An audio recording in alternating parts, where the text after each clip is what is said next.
गुरुत्वाकर्षण बल निष्कर्ष निकाला है तो न्यूटन ने निकाला है। किसी वस्तु में पदार्थ की कुल मात्रा को हम वस्तु का कहते हैं तो द्रव्यमान कहते हैं। किसी वस्तु को धरती जिस बल से अपनी ओर आकर्षित करती है उसे वस्तु का कहते हैं, क्या कहते हैं, वस्तु का भार कहते हैं। पृथ्वी का वर्तमान द्रव्यमान है, पृथ्वी का वर्तमान द्रव्यमान है तो 6 × 10⁻24 किलोग्राम। सूर्य का द्रव्यमान है, सूर्य का द्रव्यमान है, पांचवा ना, सूर्य का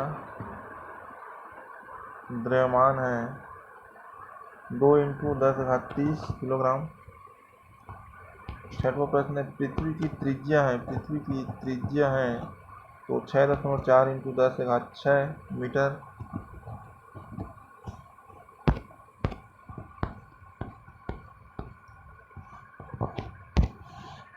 सातवां है, स्वतंत्र लटकती या निलंबित वस्तु का गुरुत्व केंद्र रहता है तो निलंबन बिंदु के ठीक नीचे।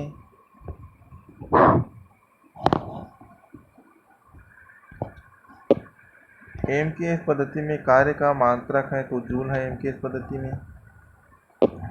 गतिज ऊर्जा का व्यंजक है, गतिज ऊर्जा का व्यंजक है ke = mv² है।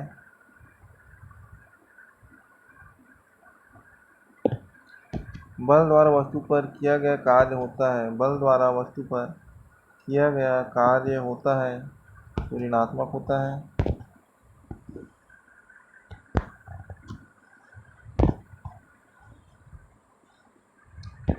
1 वाट घंटा बराबर होता है, 1 वाट घंटा बराबर होता है 3600 जूल के। नदी में बहते हुए जल में ऊर्जा होती है तो गतिज ऊर्जा होती है।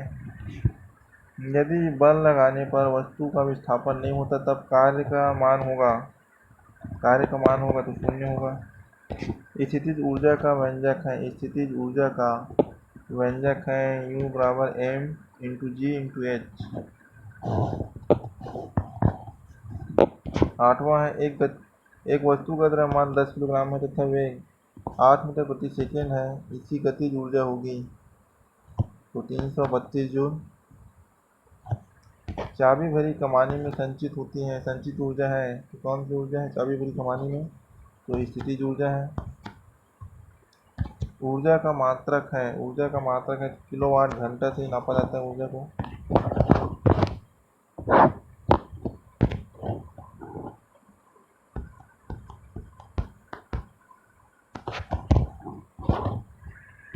दीर्घकालिक रोग है, दीर्घकालिक रोग है तो कौन सा है, वजन कम होना, सांस फूलना, थकान महसूस होना, उपरोक्त सभी है।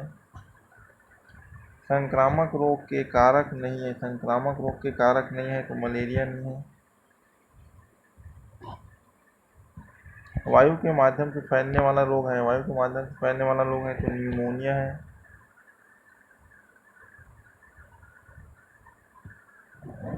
संक्रामक रोग के उपचार के उपाय है, संक्रामक रोग के उपचार के उपाय है तो रोग के प्रभाव को कम करके और रोग के कारक को नष्ट करके, और वह दोनों है। तीव्र रोग है, तीव्र रोग है तो कौन सा है, सर्दी है, सामान्य बुखार है और खांसी है, तीव्र रोग है ना।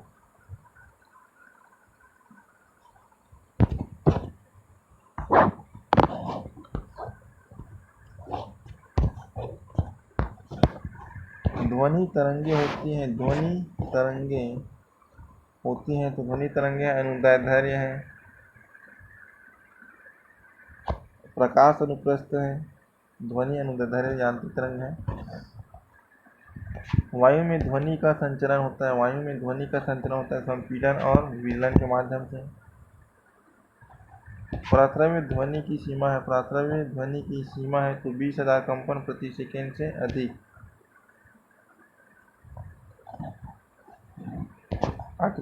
आवृत्ति के आधार पर ध्वनि तरंगों को बांटा गया, आवृत्ति के आधार पर बांटा गया है तो 3 भागों में बांटा गया है ध्वनि तरंगों को। ध्वनि का वेग अधिकतम होता है तो किसमें अधिकतम होगा, तो ठोसों में ध्वनि का वेग अधिकतम होगा।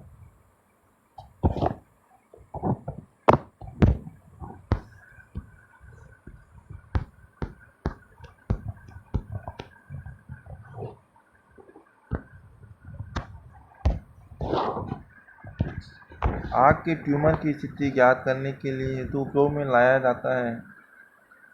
तो कौन से तरंगे हैं जिसका उपयोग ट्यूमर की जांच के लिए किया जाता है? तो कौन सा है?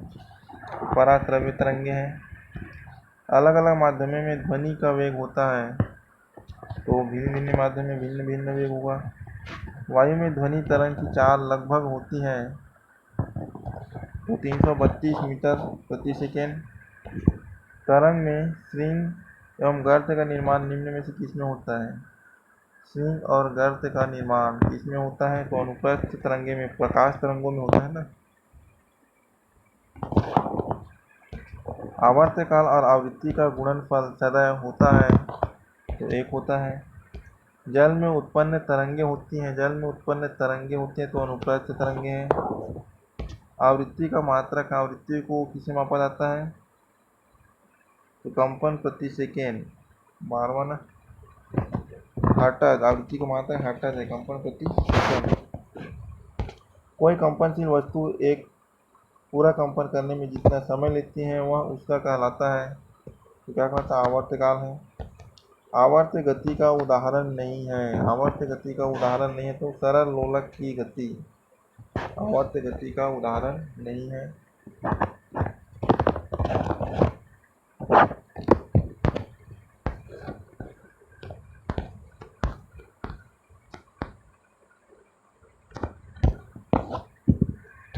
कार्बन की संयोजकता होती है, कार्बन की संयोजकता है, तो कार्बन की संयोजकता 4 है। कार्बन का सरलतम यौगिक कौन सा है? तो मीथेन है कार्बन का सरलतम यौगिक।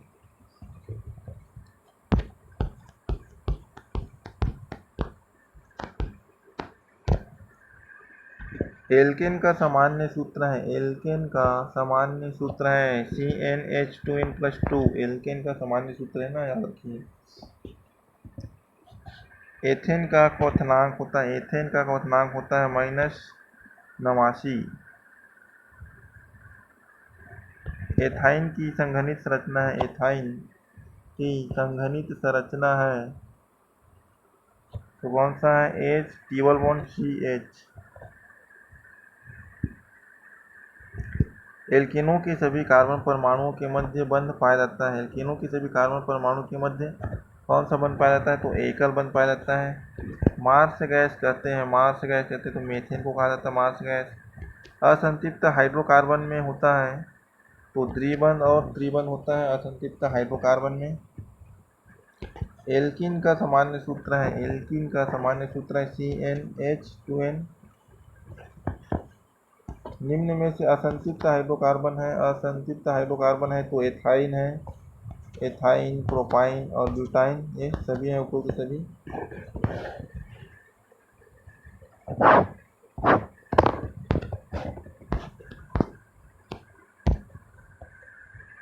कोयले का शुद्धतम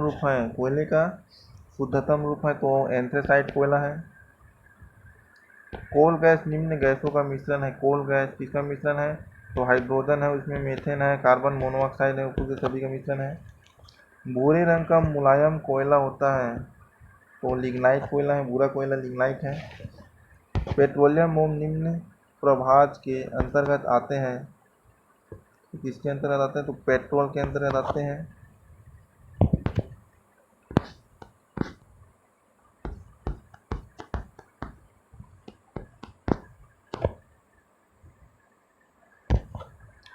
छत्तीसगढ़ में कोयला मिलता है, तो कोरबा क्षेत्र में है, रायगढ़ में मिलता है, सरगुजा कोरिया जिले में मिलता है, ये सभी हैं। गेवरा, दीपिका एवं कुसमुंडा की खदानों में किस ग्रेड का कोयला मिलता है? तो ग्रेड 11। काला हीरा कहा जाता है, तो कोयला को कहा जाता है। प्लास्टिक को पहचान कोड में बांटा गया है, प्लास्टिक का पहचान कोड है तो 7 है। कोरबा जिले में रजगामार, बगदेवा, सुराकछार व बाकी मोंगरा की खदानें में कोयला मिलता है, वो कौन सा ग्रेड का कोयला है?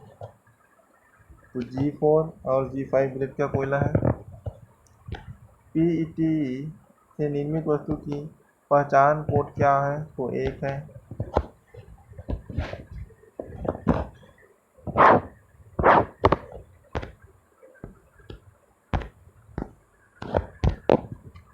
कुटुम्बसर गुफा स्थित है। कुटुम्बसर गुफा स्थित है तो जगदलपुर में है। यहाँ आंधी मछली पाई जाती है। कुटुम्बसर गुफा नदी के तट पर है तो कौन सी नदी है कुटुम्बसर गुफा में? इंद्रावती नदी है। कानी मछली का प्राकृतिक वास क्या है? कानी मछली नंदरी मछली कहाँ पाई जाती है? तो कुटुम्बसर गुफा जगदलपुर में।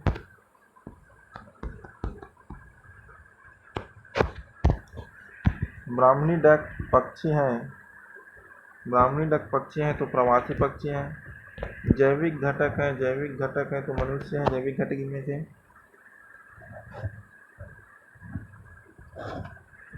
अजैविक घटक है छठवां। अजैविक घटक है तो पानी, हवा, प्रकाश, ये सभी अजैविक घटक है। ऊपर सभी है। निम्न में से प्राथमिक उपभोक्ता है। प्राथमिक उपभोक्ता है तो कौन सा है? तो वन भैंसा है।